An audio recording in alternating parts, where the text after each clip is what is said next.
पांडुरंगाचा प्रत्येक भक्त एकमेकांच्या हृदयामध्ये विठ्ठलाचं रूप पाहतो, माऊलींचं रूप पाहतो. तेच रूप या राज्यकर्त्यांनी या जनतेच्या, या महाराष्ट्रातील शेतकऱ्यांच्या हृदयामध्ये, त्यांच्या देहामध्ये पाहिलं पाहिजे आणि त्यांच्यासाठी लीन होण्याची, त्यांच्यासाठी सेवा करण्याची संधी आपल्याला मिळाली आणि ती संधी मिळाली म्हणून विठ्ठलाचे आभार मानले पाहिजेत.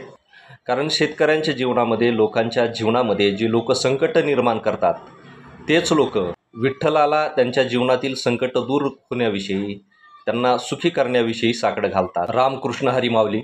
आज देवशयनी एकादशी, पंढरपूरची यात्रा, सर्व वाऱ्या, सर्व वारकरी, सर्व दिंड्या आज पंढरपूरला एकत्र येतात आणि आपल्या परमप्रिय विठ्ठलाच्या चरणी लीन होतात.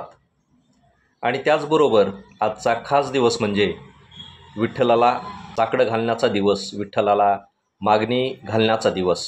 आणि म्हणून आज जी पहाटे मुख्यमंत्र्यांच्या हस्ते विठ्ठलाची प्रथम पूजा होती आणि त्याचबरोबर एका भाग्यवान वारकऱ्याची, शेतकऱ्याची निवड विठ्ठलाच्या पूजेसाठी केली जाते. की जेव्हापासून मी पाहत आलो तेव्हापासून जे कोणी मुख्यमंत्री असतील तेव्हा ते दरवर्षी आषाढी एकादशीला, कार्तिकी एकादशीला विठ्ठलाला साकडं घालतात की माझ्या राज्यातील शेतकरी सुखी होऊ दे, लोकांचे संकट दूर होऊ दे, पाऊस पडू दे, अन्नधान्य पिकू दे, शेतकरी सुखी होऊ दे, लोकांच्या पिढा जाऊ दे. हे एक ठरलेलं साकडं मागणं विठ्ठलाकडं मागितलं जातं. हे जे साकडं घालण्याची पद्धत आहे त्या पद्धतीचं कधीकधी हसू येतं.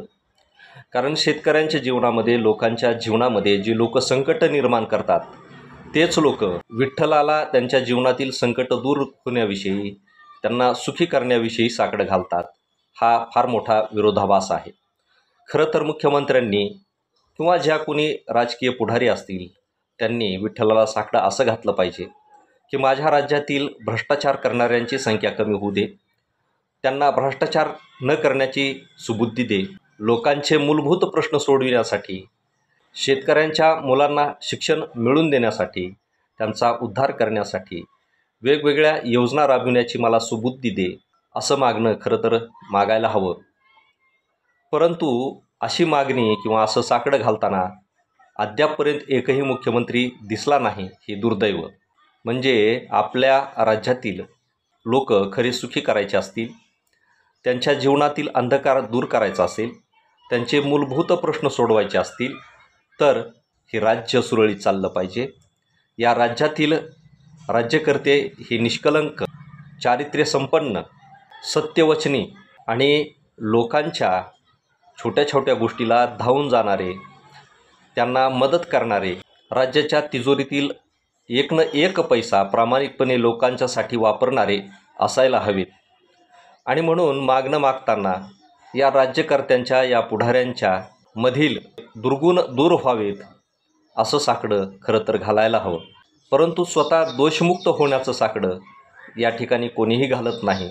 म्हणजे विठ्ठलाच्या चरणी जात असताना, विठ्ठलाकडे मनोभावे एखादं मागणं मागत असताना आपण आपल्या अंतर्मनातील विकार सोडून, त्यागी भावना स्वीकारून लोककल्याणाची, लोकहिताची दृष्टी घेऊन विठ्ठलाकडं आपण जात नाहीत.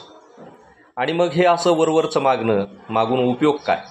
पांडुरंगाचा प्रत्येक भक्त एकमेकांच्या हृदयामध्ये विठ्ठलाचं रूप पाहतो, माऊलींचं रूप पाहतो.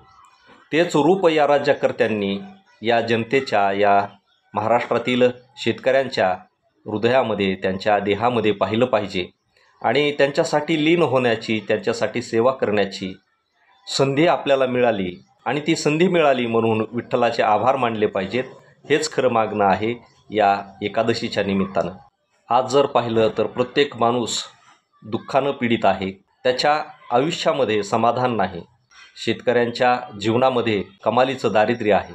आणि मग त्या शेतकऱ्यांना सुखी करण्यासाठी, त्यांचे प्रश्न सोडविण्यासाठी, त्यांच्या शेतीला सोन्याचे दिवस येण्यासाठी आणि मोत्यासारखं शुद्ध अन्नधान्य पिकण्यासाठी या विठ्ठलाच्या चरणी खरं तर या राज्यकर्त्यांनी शपथ घ्यायला हवी की शेतकऱ्यांच्या शेतीमध्ये जर चांगलं सात्विक अन्न पिकलं तर आपोआपच देहाची पीडा, मनाची पीडा, हृदयाची पीडा ही दूर होईल आणि खरं विठ्ठल कार्य आपल्या हातून घडेल.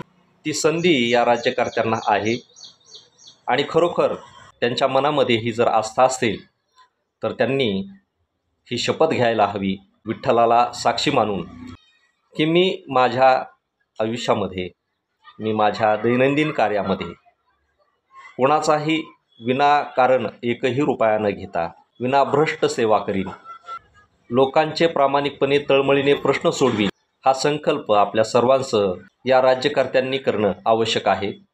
या निमित्तानं एवढंच. धन्यवाद. रामकृष्ण हरी.